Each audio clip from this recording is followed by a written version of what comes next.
Assalamualaikum warahmatullahi wabarakatuh. Perkenalkan, nama saya Sumira, NPM 9201402111109. Tugas ekologi tumbuhan. Tugasnya yaitu pengaruh faktor biotik pada tumbuhan. 1. Mutualisme non-simbiosis yang terjadi antara tumbuhan dan hewan. Mutualisme non-simbiosis adalah interaksi yang renggang. Salah satu interaksi mutualisme antara tumbuhan dan hewan yang sangat klasik adalah antara semut dan akasia. Keduanya saling mendapatkan keuntungan dari interaksi tersebut. Semut bergantung pada akasia dalam mendapatkan makanan dan tempat tinggal, sementara akasia bergantung dari semut dalam hal perlindungan terhadap herbivora dan tumbuh-tumbuhan makanan. Kemudian, kedua, perihal carnivorous plant. Tumbuhan kantung semar yang disebut sebagai carnivorous plant memerangkap hewan di dalam kantungannya untuk mendapatkan nutrisi dari hewan tersebut. Nutrisi ini adalah nitrogen.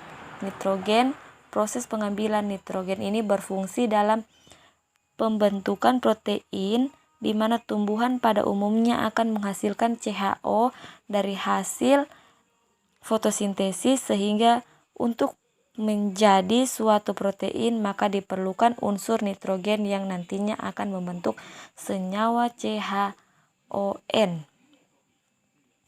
Kemudian simbiosis antara tumbuhan jenis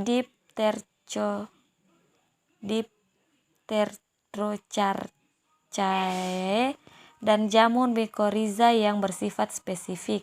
Interaksi antara jamur mycorrhiza asosiasi hubungan jamur tertentu dengan akar pohon tumbuhan tingkat tinggi, misalnya dengan jenis meranti Dipterocarpaceae.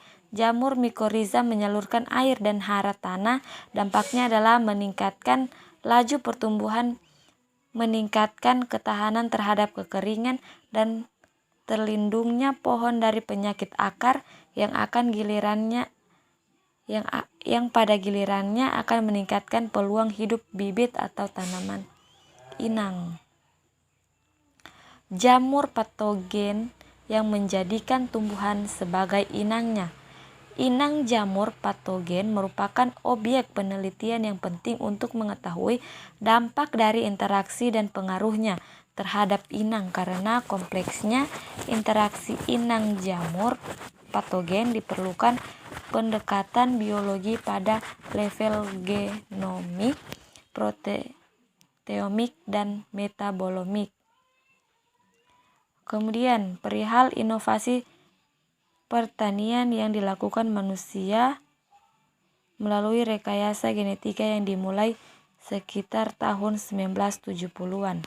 Perbaikan genetika secara tradisional, mutasi acak sangat memakan waktu, tidak dapat diprediksi hasilnya, dan menjadi mahal karena banyaknya galur atau mutan yang harus diseleksi, ditapis, dan selanjutnya diuji kemampuannya untuk keperluan tertentu. Meskipun demikian, sampai sekitar akhir 1970-an, bioteknologi telah menjadi suatu disiplin tersendiri yang sudah mapan dengan prosedur-prosedur khas untuk mengembangkan berbagai produk komersial. Sekian, terima kasih.